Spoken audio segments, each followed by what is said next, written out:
નમસ્કાર બાળકો, આજનો લેક્ચર બહુ જ આમ સહેલું, કોઈ દિવસ થિયરી તરીકે પૂછાય નહીં, પણ આજના લેક્ચરમાં જે શબ્દો આવવાના છે એ તમને ધોરણ 12માં બહુ જ ઉપયોગી આવશે. 11માં એનો ઉપયોગ ભલે ઓછો હોય, પણ 12માં આનો બહુ જ ઉપયોગ આવશે. કોઈ પણ કાર્બનિક પ્રક્રિયા કેવી રીતે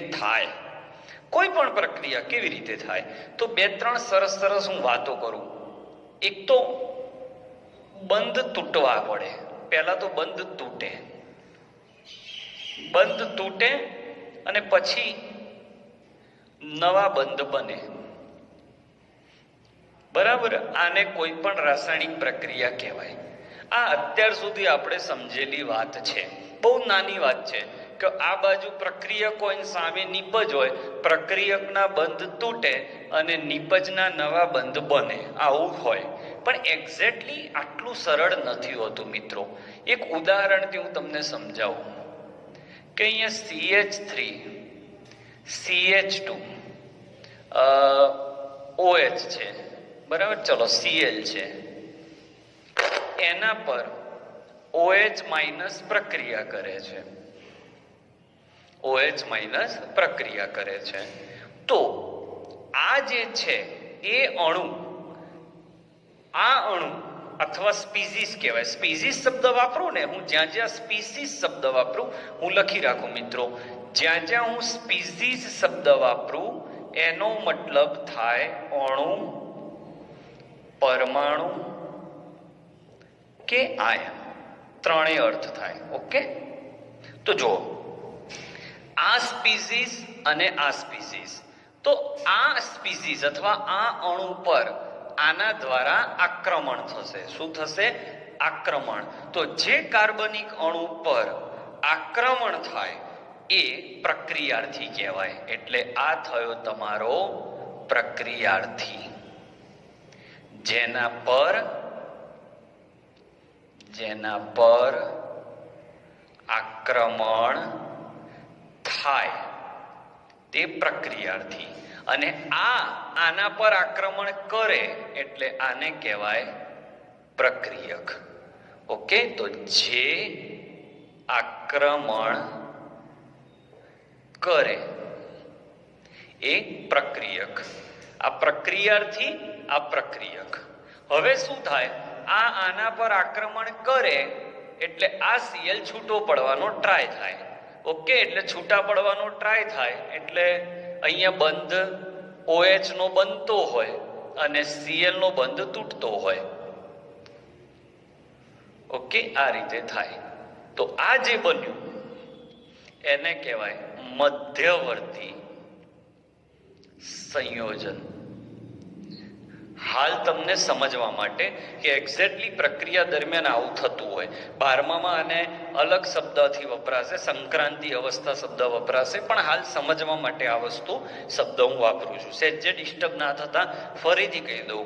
હું ઊભો છું અને મારા પર કોઈ દડો મારે છે, તો હું થયો પ્રક્રિયાર્થી અને દડો મારા પર વાગ્યો એટલે દડો થયો.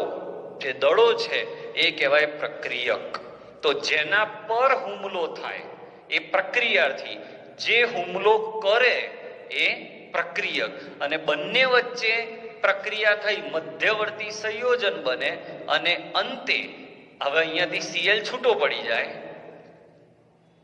અને OH જોઈન્ટ થઈ જાય એટલે CH3 CH2 અને OH. આ થઈ તમારી નિપજ. તો આમ આ બધું ભૂલી જાઓ તો તમને કેવું લાગે? OH અંદર આવ્યો અને Cl બહાર નીકળી ગયો. કેટલું સહેલું લાગે, પણ વાસ્તવમાં એવું નથી. એની અંદર આટલી વસ્તુ ધ્યાનમાં લેવી પડે છે. ફરીથી કહું, જેના પર આક્રમણ થાય એ પ્રક્રિયાર્થી, ઇંગ્લિશમાં સબસ્ટ્રેટ કહેવાય. જે આક્રમણ કરે એ પ્રક્રિયક, હુમલો કરનાર પ્રક્રિયક. જેના પર હુમલો થાય, જે કાર્બન આપે છે, તો કાર્બન આને આપ્યા કે આને આપ્યા? આને કાર્બન આપ્યા. એટલે જે કાર્બન આપે છે એને પણ પ્રક્રિયાર્થી કહેવાય. એટલે વ્યાખ્યા, જે કાર્બન આપે છે, બંધ બનાવવા માટે કાર્બન આપે છે. બીજી વ્યાખ્યા, જેના પર હુમલો થાય જે કાર્બન આપે છે એ પ્રક્રિયાર્થી અને જે હુમલો કરે એ પ્રક્રિયક. એ બંને વચ્ચે જોડાઈને મધ્યવર્તી સંયોજન બને અને એ તૂટીને નિપજ બને. આ રીતે કોઈ પણ પ્રક્રિયા થતી હોય છે. ચલો બીજું ઉદાહરણ લો. CH2 ડબલ બોન્ડ CH2 અને H2. ઓકે, તો આમાં બંધ આ બનાવવા દેશે અને આ આના પર હુમલો કરશે. એટલે આના પર હુમલો H એક અને એક H અહીંયા, અને આના બંધ તૂટશે. એટલે આ બન્યો તમારો પ્રક્રિયાર્થી અને આને હુમલો કર્યો એટલે પ્રક્રિયક. ઓકે, અને શું બનશે? તો CH3 આ બન્યો તમારો નિપજ. બોલો, 3 શબ્દો ક્લિયર? આમ તો 4 શબ્દો. વચ્ચે કઈ બનતું હોય તો મધ્યવર્તી સંયોજન. જેના પર આક્રમણ થાય, જે કાર્બન આપે છે એ પ્રક્રિયાર્થી, જે આક્રમણ કરે છે એ પ્રક્રિયક. બંને વચ્ચે પ્રક્રિયા થઈ મધ્યવર્તી સંયોજન બને અને ના પણ બને. દરેક પ્રક્રિયામાં બને જ એવું જરૂરી નથી. જેમ કે આમાં નથી બનતું તો નિપજ બનશે. ઓકે, તો એક આ ઉદાહરણ થઈ ગયું. આ શબ્દો ક્લિયર થઈ ગયા. સ્ક્રીનશોટ લઈ લો. બીજું ઉદાહરણ શીખવાડું. બહુ જ જરૂરી છે. ધોરણ 12 ની અંદર આ શબ્દો રોજ આવશે. જેના પર આક્રમણ થાય એ પ્રક્રિયાર્થી, પ્રક્રિયા કરવા માટે જેના પર પ્રક્રિયા થઈ રહી છે એ પ્રક્રિયાર્થી, જે આક્રમણ કરે છે એ પ્રક્રિયક. બંને ભેગા થઈને કંઈક વચ્ચે બને છે એ મધ્યવર્તી સંયોજન, અને એમાંથી અંતે તમે નિપજ બનાવો છો. ઓકે, સ્ક્રીનશોટ લઈ લો. બીજું ઉદાહરણ શીખવાડું. ચલો, લેવાઈ ગયું. હવે ઉદાહરણ નંબર 2 એકદમ ક્લિયર થઈ જશે તમને. વ્યાખ્યાઓ બધી પેમ્પલેટમાં આપેલી છે. હવે આવું હોય CH3 CH2 ONA plus CH3Cl. તો હવે શું થાય? આમાં પણ કાર્બન છે અને આમાં પણ કાર્બન છે. તો તમારી મરજી. જ્યારે બંનેમાં કાર્બન હોય ત્યારે તમે ગમે તેને પ્રક્રિયાર્થી કહી શકો અને ગમે તેને પ્રક્રિયક કહી શકો. જો હું આને પ્રક્રિયાર્થી કહું તો આ બન્યો તમારો પ્રક્રિયક, અને જો આને પ્રક્રિયાર્થી કહું તો આને પ્રક્રિયક કહેવાય. જ્યારે બંનેમાં કાર્બન હોય ત્યારે. હવે આમાં શું થશે? તો આ એને આ Cl ને દૂર કરશે એટલે અહીંયા બનશે તમારે NaCl. તો શું બન્યું? CH3 CH2O. Cl અને Na નીકળી ગયા, પાછળ CH3. તો આનું નામ ઈથર બન્યો. તો આનું નામ મિથોક્સી, નાનું ઓક્સી, મોટું મિથોક્સી ઇથેન. ક્લિયર? પ્રક્રિયા કેવી રીતે થાય? જેના પર આક્રમણ થાય એ પ્રક્રિયાર્થી, જે આક્રમણ કરે એ પ્રક્રિયક. બંને જોડાય, મધ્યવર્તી સંયોજન અને છેલ્લે નિપજ બને. દરેક વખતે મધ્યવર્તી સંયોજન બને જ એવું જરૂરી નથી. પોઈન્ટ નંબર 2 કે જ્યારે બંને સંયોજનમાં કાર્બન હોય ત્યારે શું કરવું? તો તમારી ઈચ્છા મુજબ કોઈ એકને તમે પ્રક્રિયાર્થી કહી શકો અને બીજાને એ જ સમયે તમારે પ્રક્રિયક કહેવાનો. ક્લિયર? હવે સ્ક્રીનશોટ લઈ લો. આગળ વાત કરું.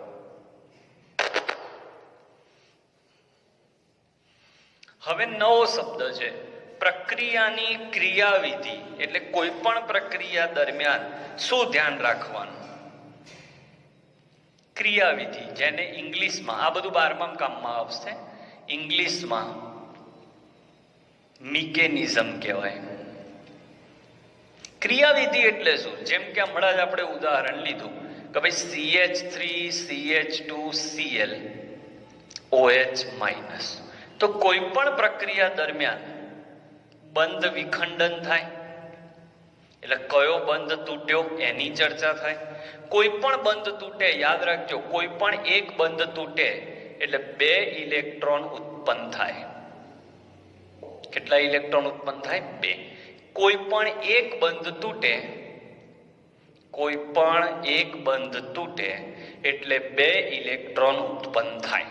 યાદ રાખજો. એટલે બંધ વિખંડન થાય એટલે ઇલેક્ટ્રોન ઉત્પન્ન થાય. એ ઇલેક્ટ્રોન ક્યાં જાય એનો પણ અભ્યાસ કરવાનો. એટલે ઇલેક્ટ્રોન સ્થાનાંતરણ.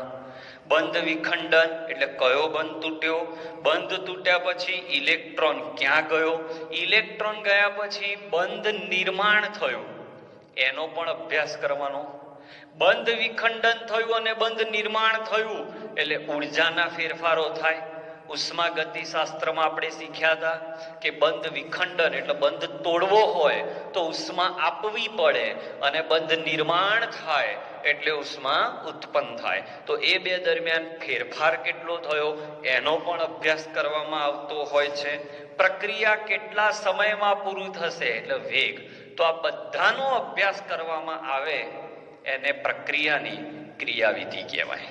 જ્યારે કોઈ પણ પ્રક્રિયામાં બંધ કયો તૂટ્યો, બંધ તૂટ્યા પછી જે ઇલેક્ટ્રોન ઉત્પન્ન થયા એ કયા પરમાણુ તરફ ગયા, Cl તરફ જશે કે કાર્બન તરફ જશે.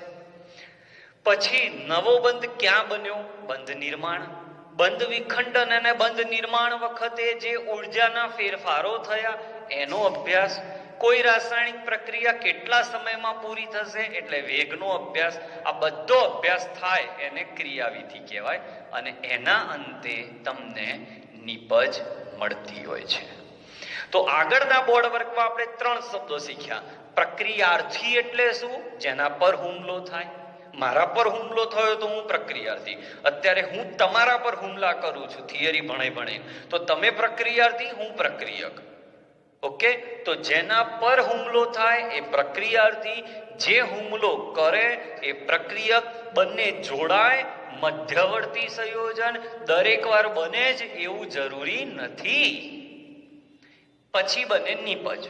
હવે આ દરમિયાન અંદર કઈ કઈ ઘટના થતી હશે તો બંધ તૂટતો હશે. બંધ તૂટ્યા પછી ઇલેક્ટ્રોન ઉત્પન્ન થતા હશે, ક્યાંક જતા હશે. બંધ નવા બનતા હશે. બંધ તૂટવા બંધ બનવા એ દરમિયાન ઉર્જાના ફેરફારો થતા હશે. એ પ્રક્રિયા કેટલા સમયમાં પૂરી થાય, આ બધી વસ્તુનો અભ્યાસ એને કહેવાય ક્રિયાવિધિ. ઓકે, તો પ્રક્રિયાની ક્રિયાવિધિ આના ઉપર આધાર રાખે છે. આનાથી આપણે શું નક્કી કરી શકીએ તો પ્રક્રિયા કેટલા સમયમાં પૂરી થાય એના આધારે કઈ મેથડ સારી એ આપણે નક્કી કરી શકીએ. તો આ સાથે પ્રક્રિયાની ક્રિયાવિધિ આધારિત ટોપિક અહીંયા પૂરો થયો. સ્ક્રીનશોટ લઈ લો, આપણે આવતા લેક્ચરમાં વધુ આગળ શીખીશું. બરાબર, સ્ક્રીનશોટ લઈ લો. આજનો લેક્ચર અહીંયા આપણે પૂરો કરીએ છીએ.